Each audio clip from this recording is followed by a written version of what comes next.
discussion, just listen to me, and we might get to a point where we take some notes halfway through class, so be prepared for that. We may or may not get to it. And as we discussed in last class, we'll do the clickers at the end of the lecture, where you get credit from coming if you click in on the last one that I showed. No assignments, do it all, so there's nothing you need to worry about homework or anything. Anything I need to address, answer before I start today? Okay, what I want you to do is, for starting, I'm going to play a little scene from The Simpsons. As you watch that, I want you to think back to that ant raft. Remember, he showed all the fire ants working together by acting as one cohesive unit. They were able to make a raft out of themselves and protect their colony. And what we want to think about is how we as a human society can also work together.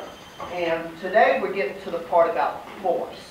Remember, with the ants, there was ants on the edge of the raft, and when another ant came to that edge, the ant would reach out, grab it, and say, you need to be right here. And he'd pull them down there, and then that ant would be on make a new edge of that raft, and the raft would get better. That was the use of force. Today we're talking about when we use force for the betterment of everybody.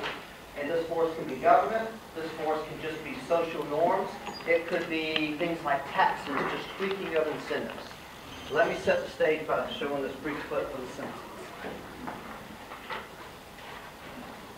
The dinosaurs ruled the Earth for millions of years, until a massive asteroid collided with the Earth, bringing their reign to an end.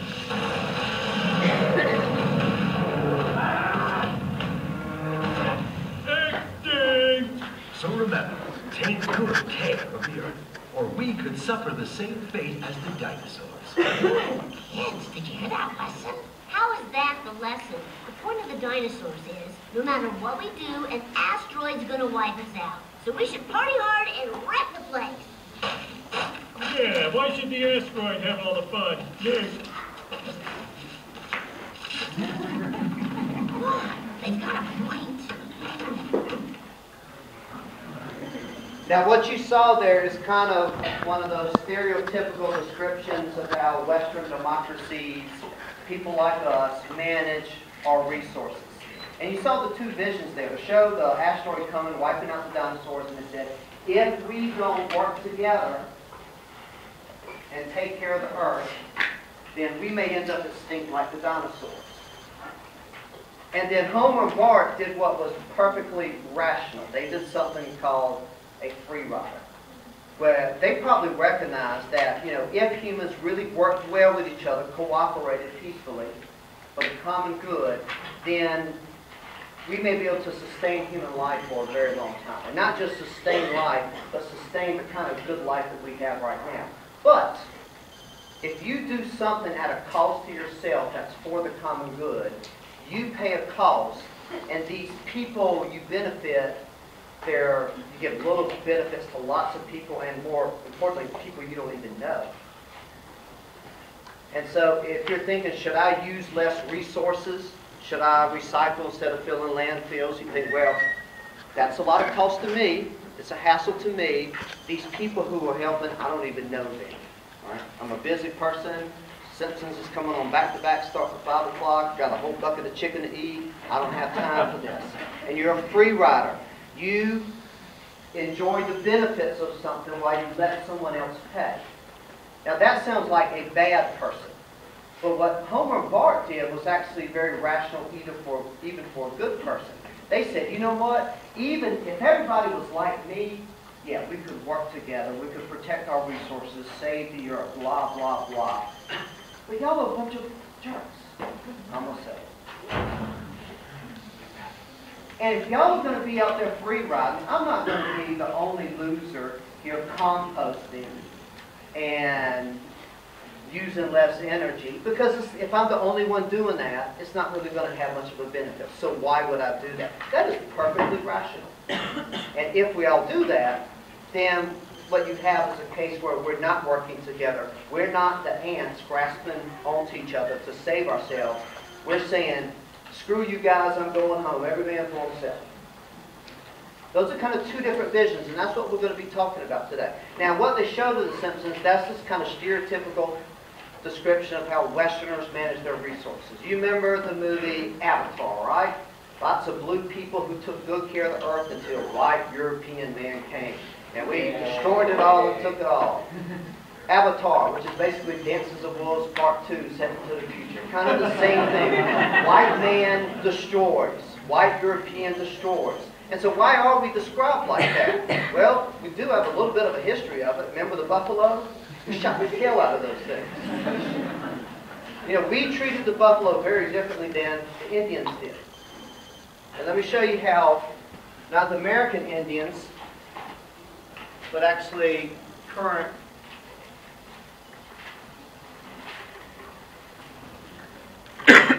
tribes, some people in Yukon. I've heard some people call these tribes Eskimos. I don't know if that. Indians? Inuits? Gwich'in, they're called the Gwich'in Nation. And they live off, not completely, one of the main sources of food is the porcupine caribou. And they have the same incentives buffalo hunters did in the U.S. I go out, and don't read that yet, listen to me. I know I shouldn't show that yet. Listen to me. This is Bailey in 18th century.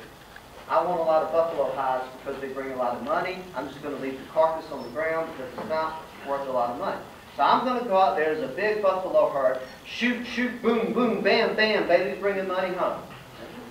I may be one of the best people in the world. But here's what happens. I'm out there, and I've got a female buffalo in sight. Probably rather kill a male so females are left to breed, but the female's closer, and I'm really lazy. So I've got the female buffalo in my sight, and I think now, it would make more sense if we only killed the older males. Let the middle-aged younger females live so they can breed more buffalo. So when I come back here next year, there'll be more buffalo for me to kill and exploit. We know as a group, as a nation, that is what's rational. We don't go off and slaughter the whole cow herd in 1 year. We have replacement heifers. But this isn't cattle. Remember, cattle are owned. Buffalo or not. So I'm out there on the field. I have the buffalo on my sides. And I think I could let that female live, but she's going to have a baby. That baby isn't mine. Anybody can be out there killing. You know Muscle Man's going to be out there. The shades on. He's got sleeves. He might even be wearing a shirt. You know, this is 18th century. Things were different. And I am not going to let that female live just so Muscle Man can get some more buffalo hides so he can go back and buy more cool shades and camouflage everything. Because that would be letting him be a free rider. I did the good thing. I conserved the buffalo. But he just took advantage of that. And if the world is full of muscle men, then why in the world would I let that female buffalo go? I was thinking as an individual. And this is how the Gwich'in Nation thinks about them from the perspective of their tribe. This is the author talking about the nation. They would live in a tent atop the packed ice with a spruce floor and a wood-burning stove to keep them warm. And her mother would keep watch for the caribou from a hole in the tent roof. Sometimes she'd go outside and she'd ask the ravens, "Where are the caribou?" calls Cassie. I'd watch her and I'd watch her face. And I'd know when the caribou were coming close.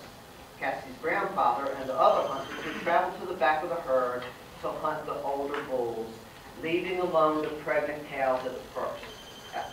I'm repeating, that's what's important. Cassie's grandfather and the other hunters would travel to the back of the herd to hunt the older bulls, leaving alone the pregnant cows at the front. When the hunters returned to camp, sometimes 3 or 4 days later, the Gwich'in Nation would feast. And they would watch reverently as the caribou passed by on their way to the coastal plain. And so now, and this is important too, because this talks about how we as people try to stop free riding and act as a group for the common good. It's a very sacred time. It's a quiet time, says Cassie. You have to give thanks to the caribou, and we give special thanks to the cows. We pray for them, especially the women. We connect with them. We can feel what they feel as women and as mothers. One reason Western democracies, white Europeans, have kind of this perception of being people who exploit resources is that when you go and you look at small groups, whether they be people in Papua New Guinea, small bands in Africa, anybody where they live in a small group and the resource is within that group, there's hardly ever a resource problem. Small groups always tend to find a way to make sure free riders don't benefit at other people's expense. And they do it through social norms, by prescribing morality, whether it be just what your parents expect of you or what the priest says. That's one of the major roles of religion. And it works. I was reading an article, it was about some of the tribes, I think it was the Yanomamo tribes in South America, but I may be wrong. And there was this tree that the bark would give you pain relief, and it acted kind of like ibuprofen. And the trees were very rare. It was hard to find these trees. And so you could go peel off some of the bark if you had pain. I think they'd put in a drink and you would feel better. But if everybody goes, anytime they have the smallest pain, then you would eventually strip the tree of all its bark and it would die and you would no longer have that resource. And so what this tribe did to manage that, they made the tree sacred. And such that if you went to that tree and took bark without being in a lot of pain, then you offended the gods. And it worked. And they took very good care of the trees. So small groups usually don't have this problem at all. We're good with small group morality. We know how to monitor each other's behavior. I mean, look what you do in your small little niches. We gossip all the time, don't we? Guys too. Guys gossip just as much as girls. We just use different words for it. And well, part of what we're doing is we're monitoring each other's behavior, trying to figure out what other people are doing. And when groups gossip and decide they don't like what another person's doing, that person usually finds out about it, and they usually feel bad. And it often corrects their behavior if it wasn't a bad thing. But what we're talking about today is the management of resources like the porcupine hare, common resources, things that we all own collectively. But we are not a small group. This is not a resource owned only by Stillwater, Oklahoma. We're talking about resources that cross the boundaries of even states.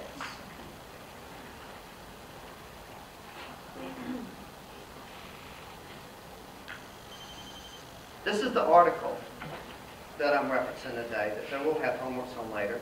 It's called When Markets Alone Might Not Suffice. And what that means is that we've seen in some previous lectures cases where markets, people going off doing their own thing, acting as individuals, it works just great. It gives us good food.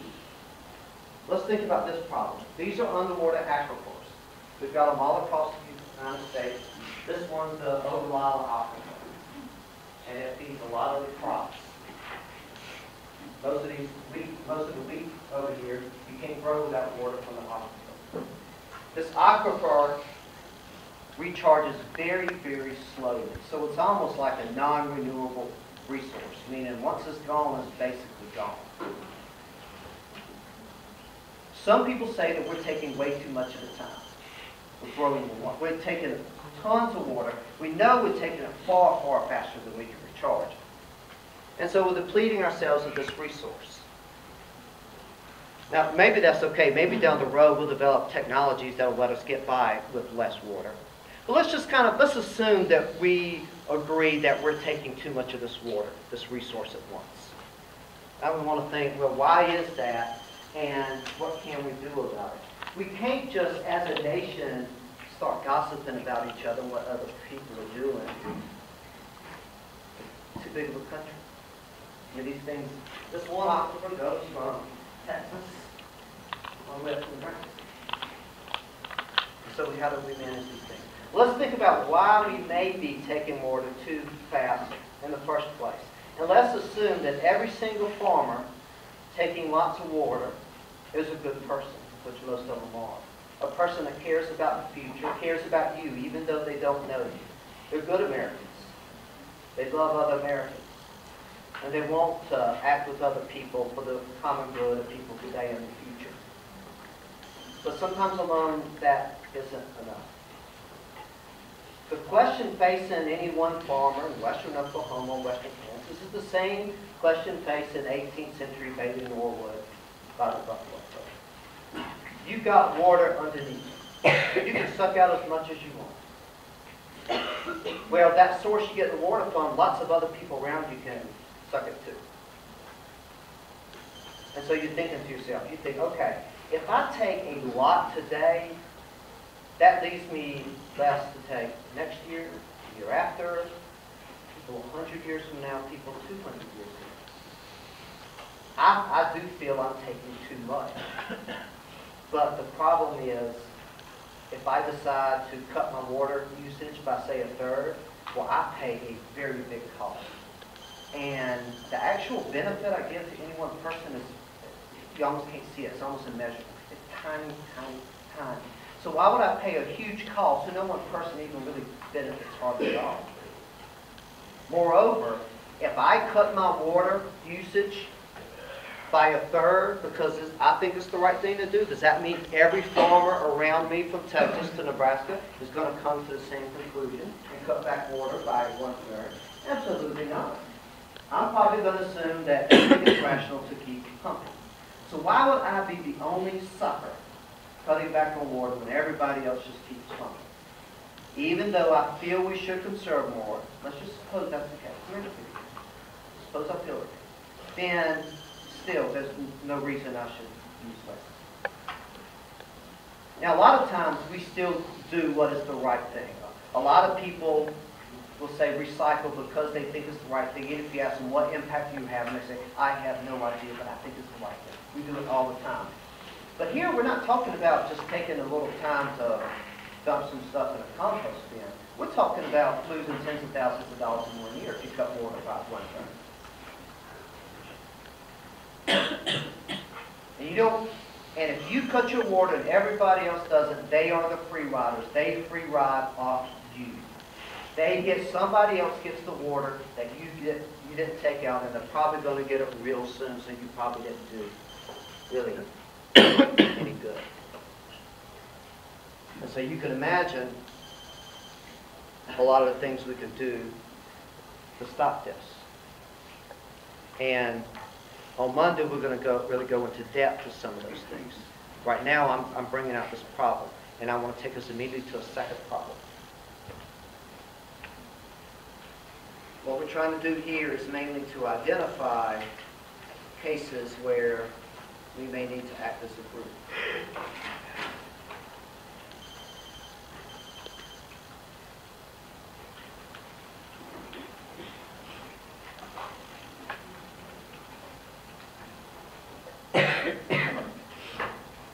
Nothing on the screen to see right now.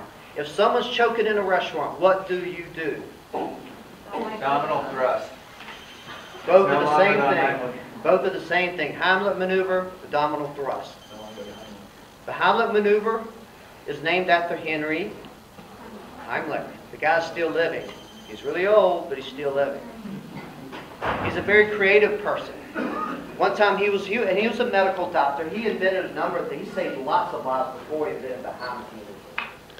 But he was reading something one day. He found out that choking on food was like the 6th cause of illness. No, 1955, decades ago. And he said, well, that's kind of a shame. A lot of people are dying from choking. Surely there's something you can do about it. And he thought, you know what? There's a lot of air in the lungs at any one time. Surely there's enough air in the lungs to throw that piece of food out. And so he thought, well, let's test this. He took a dog and he knocked it out. And then he took a big stick of meat and he stuffed it in the dog's mouth. And then he went behind the dog and he didn't do exactly like Heimlich maneuver, but he pressed down on the chest, right at the place he thought would compress the lungs and send air to the meat. He tried it the first time, did nothing. Tried it the second time, did nothing. Third time's a charm, boom, the piece of meat came flying out. Bingo. He still hadn't tried it out on people yet. I don't know if he ever did. He wrote a little article for a health journal, and then it was covered in one of the Chicago papers about what you could do with someone's choking. Somebody read the paper, like literally as they were reading the article, They heard someone screaming, and someone screaming, their spouse was choking. He went out there. He had just read the thing about how to do it. Heimlich's idea of how you can do this like he did the dog. He tried it. Out came the piece of meat. Yay! So it was covered on news and everything. So Henry Heimlich started getting really famous. He started going on the Letterman show. It was the Carson show at the time, the Tonight Show. And you would turn on the TV and see Henry Heimlich on a lot of shows, showing people how to do it. So suddenly, everybody kind of has an idea of how to do the Heimlich maneuver. And it saved a lot of lives. A very valuable piece of knowledge. Now, I'll tell y'all that to ask you this. Would, say, something like a medical company, a pharmaceutical company, would any type of company invest money to try to discover procedures like the Heimlich? Why not? Money to be made. Why can't you make money? It's valuable, right? Yeah, but it's knowledge. It's like common knowledge, and so like people aren't gonna pay you for like telling you how to do Heimlich. They Yeah. can't make money on something else. How are you going to charge someone, right? Right. That's the problem. And you said it's just like knowledge. You probably just read it off there, but I'll give you credit for it anyway. No, you're right. That is the point of this. Is just like knowledge. A lot of the knowledge we have is very valuable, but no company would ever go out and try to discover it. What do medical companies, what kind of things do they invest money in discovering? Well, what kind of medicine? Anything. Yeah. That don't matter. Anything that they can make about. Anything they can charge you for and you find valuable. All right? That's why we call this thing knowledge, at least the type of knowledge like the Heimlich maneuver. It's a public good. And there's two traits, and these traits are what we're going to discuss in a minute. One is called a non-rival good, meaning if you know how to do the Heimlich maneuver, I can have that knowledge at the same time. And so can you, and so can you, and so can you. We can't all eat the same Big Mac. We can't all consume one unit of the same Big Mac. We can't consume the same knowledge. It's also non-excludable, meaning you can't charge people for it. He can't run around and every time he sees a news article about how someone did the Heimlich maneuver, go to that person's front door and say, you owe me $200. Oh, you say, this life, I'll go across the street, I'll charge him $500. I saved his life. It's mine, Jack. He can't do it. I have a colleague in my department, and he says one thing that we want every student to be able to know is why we subsidize public education. He thinks it's important because, and he wants me to tell you, and I think he's right, that a lot of the knowledge you get is kind of one of these public good things. People benefit from it, but we can never charge them for it. So that's why the government pays for it. All these things that are called like public goods, we're going to see it's a lot like national defense. It's a public good, meaning probably, not always, but often only the public, meaning a government, could provide.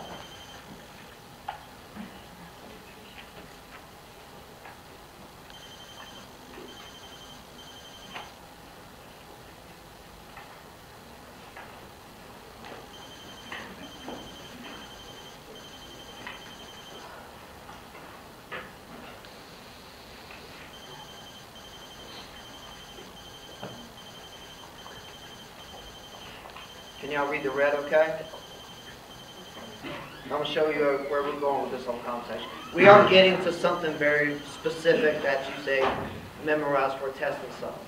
But I got to let you have the big picture first. Most of the goods we think about when we do supply and demand, they're private goods, like a burger or an iPad.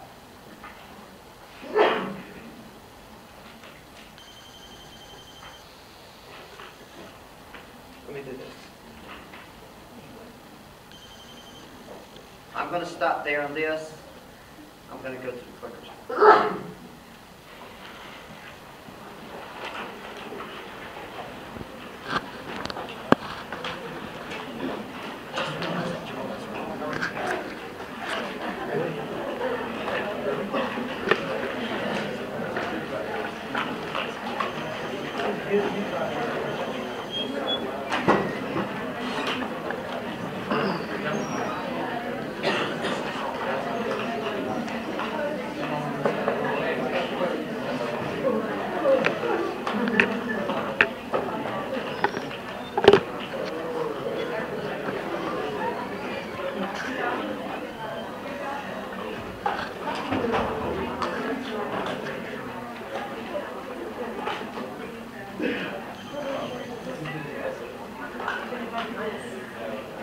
Okay, remember how this is going to work. We're doing clickers.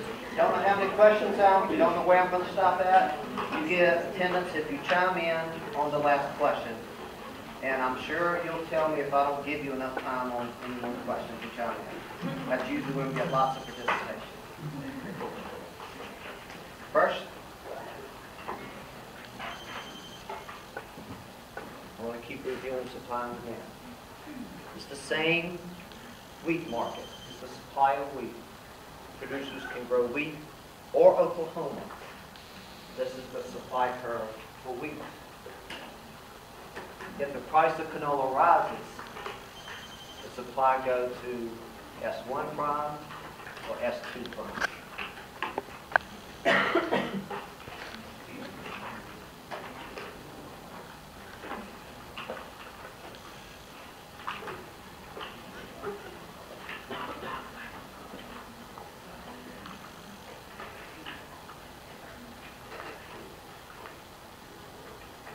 Okay.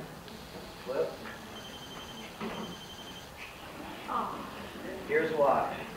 Remember, this is the supply of wheat. It's the price of canola that changed. Remember, the supply curve is a marginal cost curve, marginal opportunity cost. So if the supply curve goes up, that means the cost of producing any bushel of wheat goes up. The opportunity cost. You're planting wheat. You could be planting canola.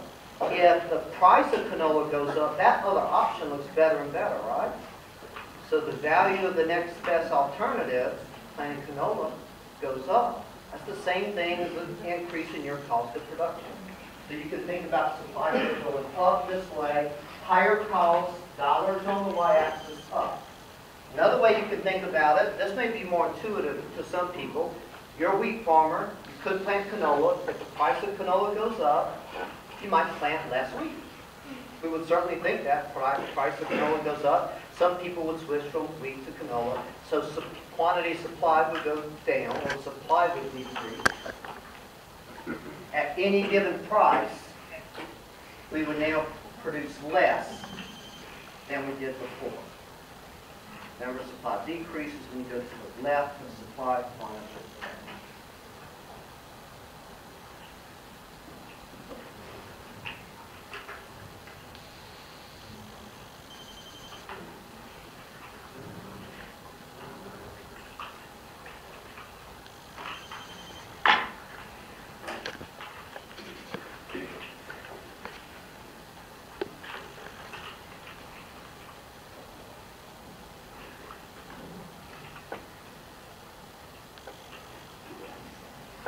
Remember, this says the supply of wheat increases. This is supply.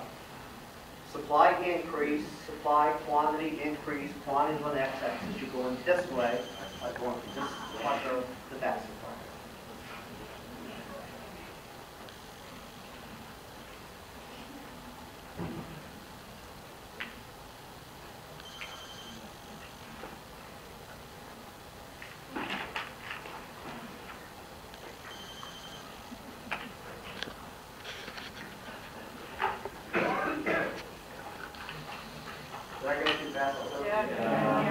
That's not the last question. It doesn't matter if you chime in. Sorry. But looks like you got it right. Supply decrease going from here to here. Old equilibrium, new equilibrium. Price increases, quantity decreases.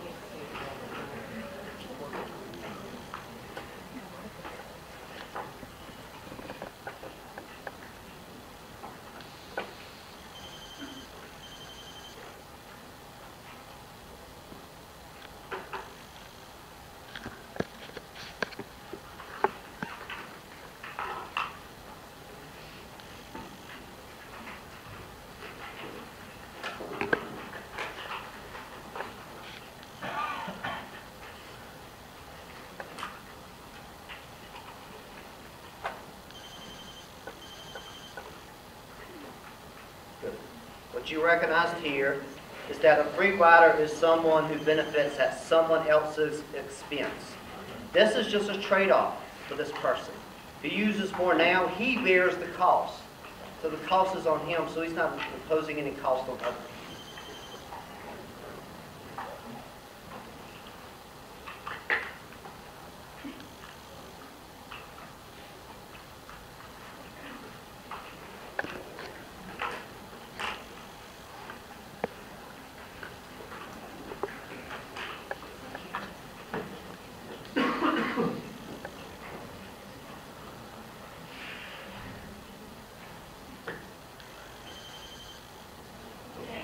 I see why you would say yes, but why'd y'all say no?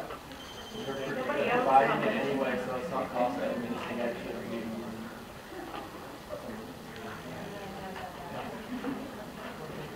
Someone say it louder. Someone be bold. Can't you, isn't it because like you can go on websites and stuff like CBS.com and just like watch the episodes and it's free anyway. It doesn't. I mean, the company provides it for you apparently, unless you're selling it through piracy, that'd be a different story. Yeah, they're wanting you to get it, right? Yeah. You know, so if it is a cost, they want it. So if they want it, you're not really imposing yourself on them. But maybe you are paying a price. There's the internet that you pay for. Well, what about the NBC? What are they getting out of it?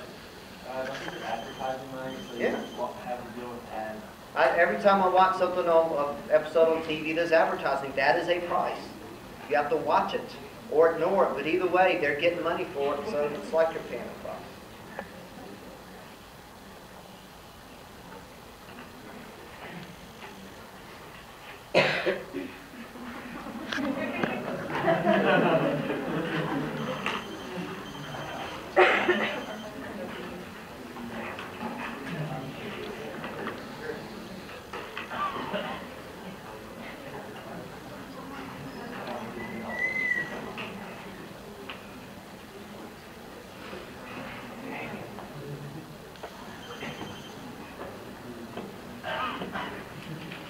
Okay, that's all for today.